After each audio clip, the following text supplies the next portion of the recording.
¿Qué tal chicos? ¿Cómo están? Muy buenos días. Les habla Miguel Torres de Noticiero Contable. En este presente video pues voy a tratar el tema de multa por no depositar la CTS.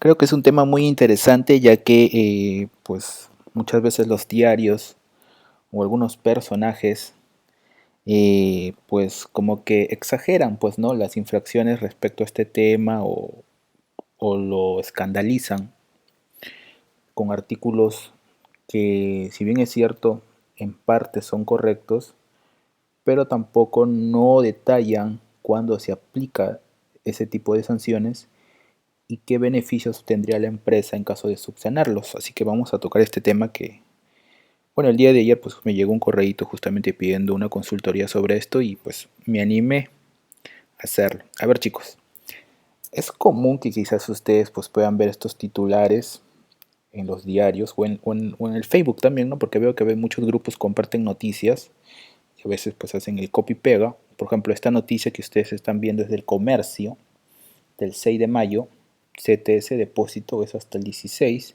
si no la multa es hasta 197.500. En la noticia de la derecha, no sé si se nota muy bien, pero en este caso el error cuál es que no calculan bien los límites para que una empresa sea microempresa y la otra pequeña empresa. Por ejemplo, ahí dice en el último párrafo, si ven, dice los trabajadores de la microempresa cuyos ingresos no superen las 150, es decir, 585.000. Yo no sé cómo han sacado ese monto de 585.000, porque si uno multiplica 150 por la UIT actual, que es 3.950, no sale. Ahora, si tú multiplicas, tú quizás digas, Miguel, no, se equivocaron de UIT. Multiplícalo por la UIT del 2015 y tampoco sale ese monto. Entonces es un error garrafal, ¿no? Que también lo han aplicado en la parte de pequeña empresa, ¿no? Y es un artículo de la Cámara de Comercio de Lima, ojo con ese detalle.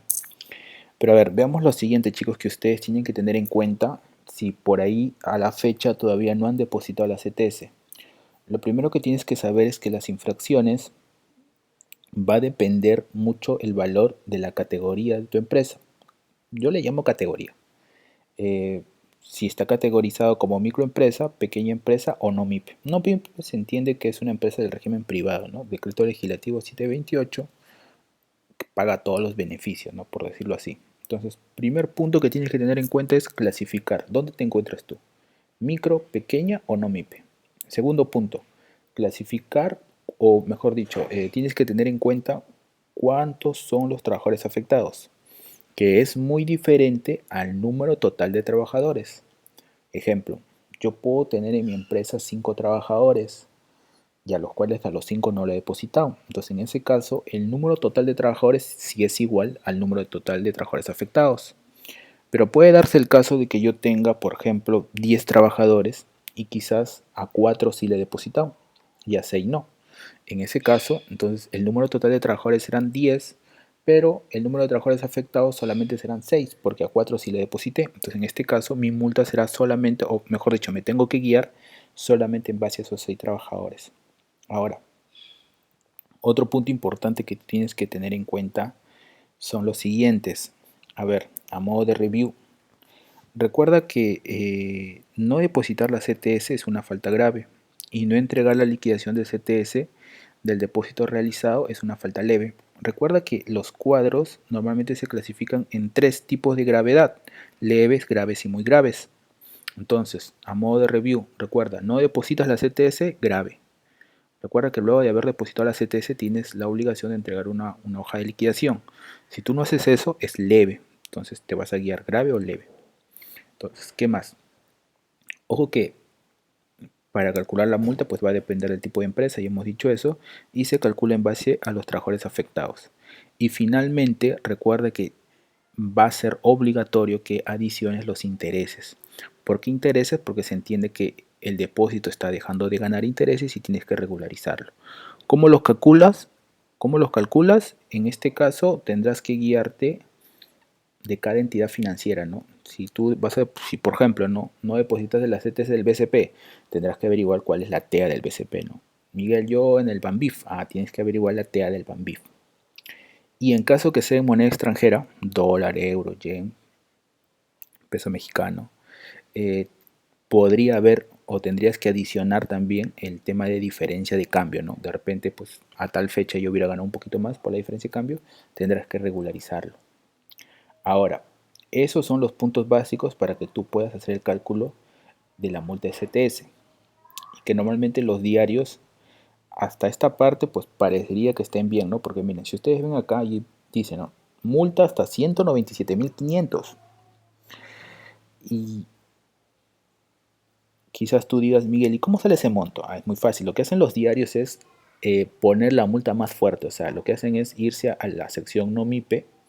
En la parte de graves, te vas a la última parte y sería por más de 1000 trabajadores, la sanción sería 50 UITs. Entonces tú multiplicas 50 por 3.950 y te debe salir este monto.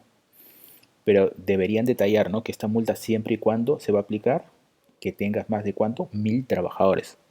Muy pocas empresas tienen más de 1000 trabajadores, chicos. Entonces, faltan esos detalles. Además, yo te recomiendo leer la ley 30222. Y acá he puesto dos partes esta norma. Por ejemplo, la primera dice, mira, en el marco del enfoque preventivo de la política de inspección de trabajo, se establece un plazo de 3 años contados desde la entrada de la vigencia de la presente ley. Esta ley más o menos fue en el 2014, chicos, no me acuerdo muy bien, pero 2014 fue. Entonces, si le contamos los 3 años, estamos hablando hasta el 2017, durante la cual el sistema de inspección de trabajo privilegia las acciones orientadas a la prevención y corrección de conductas infractoras. Entonces, esto quiere decir que la función de SUNAFIL, por decirlo así ya directamente, durante 3 años va a tener que ser una opción de orientación, prevención y corrección, no de sancionar. O sea, tiene que orientar a las empresas, tiene que, si encuentra alguna infracción, pues darle las alternativas para que corrija y el tiempo, ¿no? Claro, y así la empresa también es rebelde y no corrige nada, pues sí habrá la infracción. Pero el siguiente párrafo también es interesante, dice, durante el periodo de 3 años, refiriéndose al primer párrafo, la multa que se imponga, o sea, vamos a suponer que ya a ti te cae tu multa porque no corriges o eres rebelde, dice, no será mayor al 35% de la que resulta de aplicar. O sea, quiere decir que la multa calculada, de acuerdo a este pequeño cuadro, no podrá ser superior al 35%. O sea, mejor dicho, tenemos como una gradualidad, por decirlo así, del 65%, porque solamente podrás pagar el 35%. Entonces, esto significa, por ejemplo, en este cuadro, si una microempresa que tiene 40 trabajadores no deposita la CTS, su multa sería 3.950, un UIT, pero aplicando el párrafo anterior solamente pagaría 1.383.